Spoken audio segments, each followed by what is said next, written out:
Hi, class. My name is Gavin Ortman, and I'm here to delve into the interesting life of Langston Hughes. So, who was Langston Hughes? Very good question.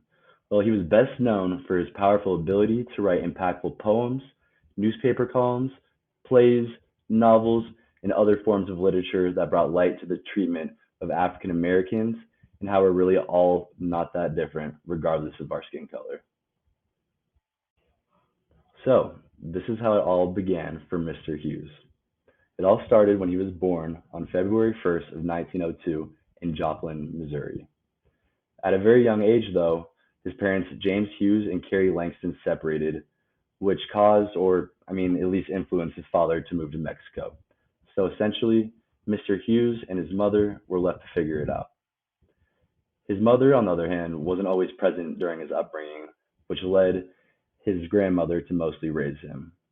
Then, unfortunately, his grandmother passed away in his early teens, so he ended up moving back in with his mother.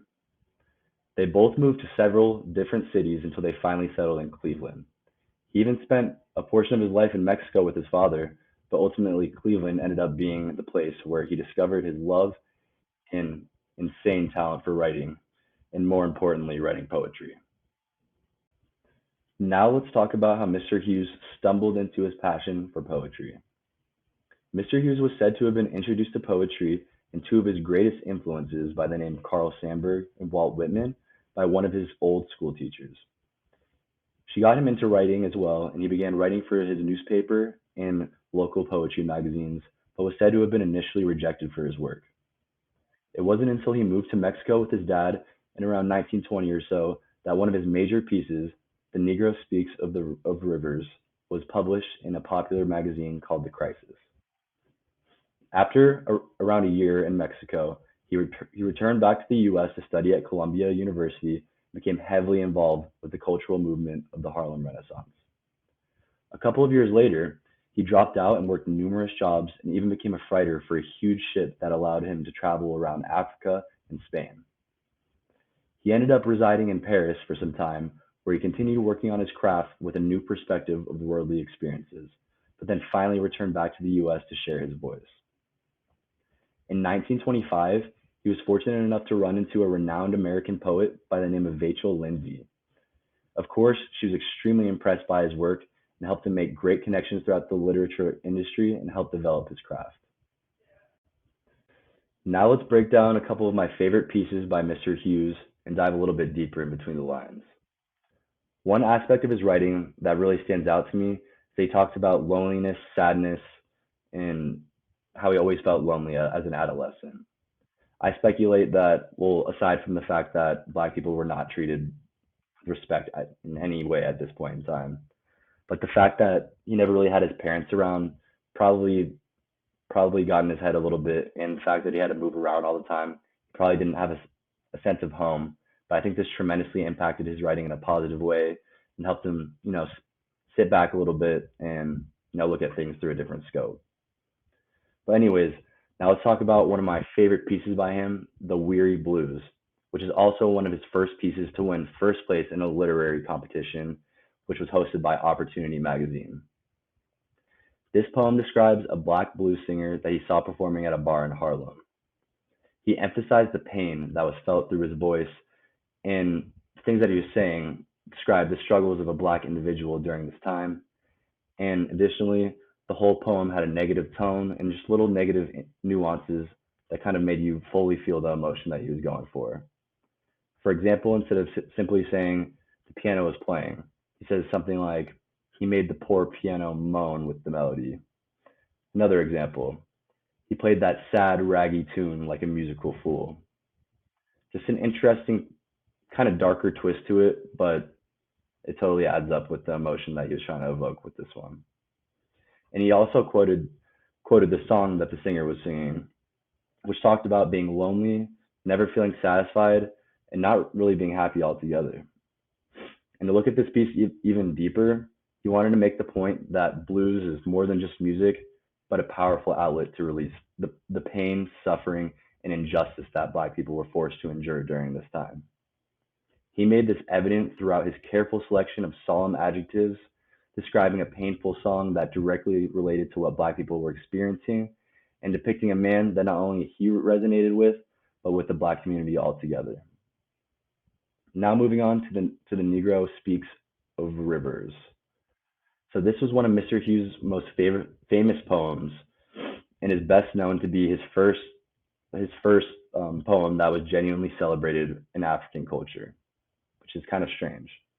He explains the irony that Black people were ripped away from their families and culture, but cleverly contrasts this with how history is heavily continuously focused on the accomplishments and milestones through the eyes of white people.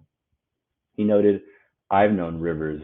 I've known rivers ancient as the world and older than the flow of human blood in human veins.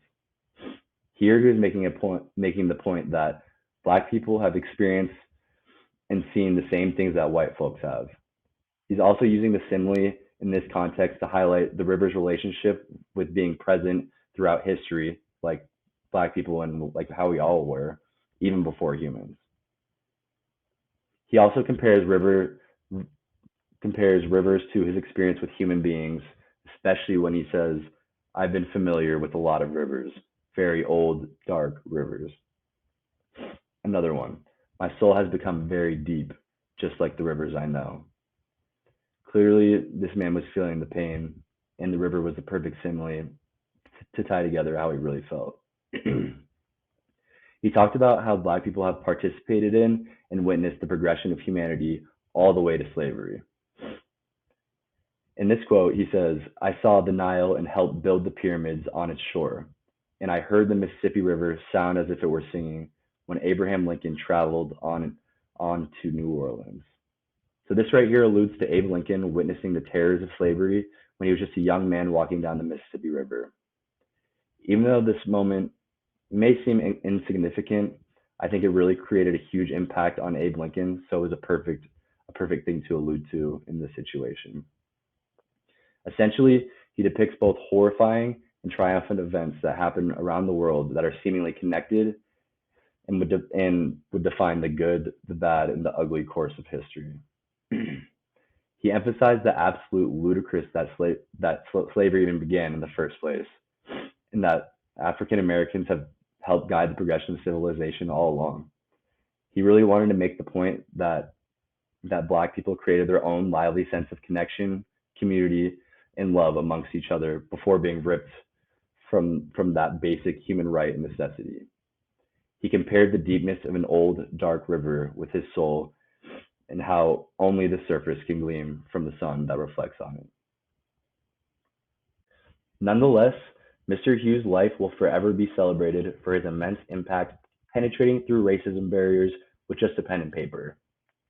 He also even vocalized his thoughts regarding this matter, especially in the Black art community, of any medium, when he said the Negro artists in the racial mountain. Basically, they're trying to get their art out there, and this racial mountain is their barrier, and they're just trying to get out there and hike as high as they can. His gifts were undermined alongside millions of other African Americans that could have also touched the world with their talents, but he remained determined and clearly was able to leave his footprint on this earth, opening doors for those who were once shunned. I also appreciate how he talked about bridging the racial divide in the world of art by explaining how all cultures are influenced by one another, at least to some extent, but ultimately discriminating against one's talents and identities because of their skin color is simply unfair and ludicrous. He truly paved the way for the appreciation and acceptance of Black art, and I think Mr. Hughes might have described it as that he definitely made a dent on his hike to conquering the racial mountain. So I just wanted to thank you all for taking the time to learn a little bit more about this amazing individual, and I hope you leave here today with a profound appreciation for Mr. Langston Hughes. Thanks again. Have a great rest of your day.